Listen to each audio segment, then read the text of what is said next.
I'm going to take string myCell and copy it, and then I'm going to take a look at these proper names.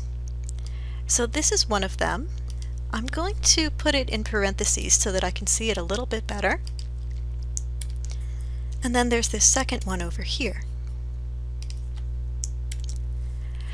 When I look at this whole line, what I see is that the command is connect attribute.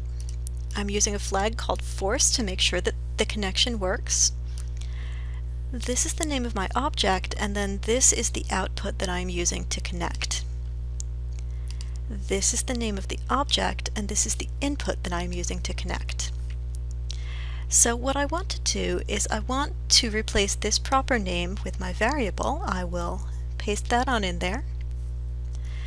But nothing's ever that easy. So what I have to tell the program to do is I have to tell the program to take the variable and add, with the plus sign, this string of text.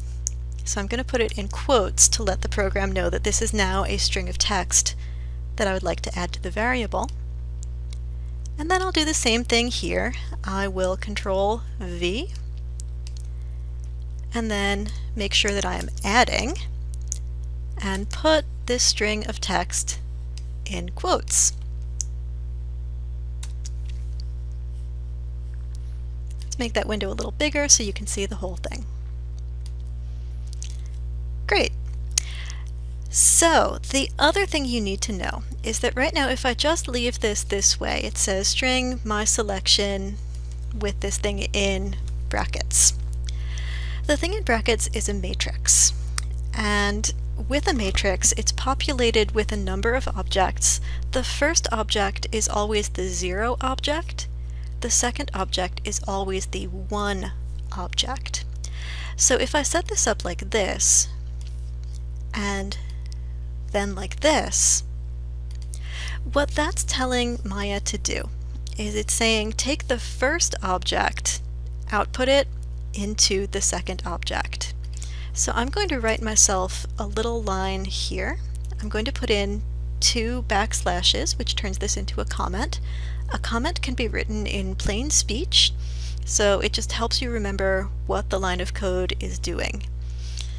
Select the joint first and the control curve second. Or you could say, make sure I'm using the right symbol, connect the first object's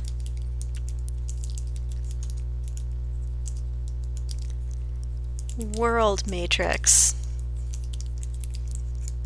to the second object's offset parent matrix. So smart. Now the other fun thing with Mel is that I can just take this whole thing right here that I've already got set up properly. I'm going to copy this and I'm going to paste that right in there. And now my disconnect line is set up, and we'll say disconnect the joint from the control curve. And that's everything that we need this script to do. So hopefully to this point the script has been pretty easy to run. You'll note that I haven't tested it yet, and what I'm going to do is I'm going to set it up so that it's in a little window, and that way I can just open the window and hit this button again and again.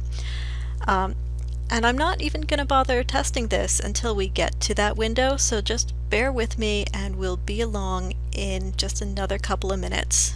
But hopefully this replacing the object name with the variable was not that bad for you.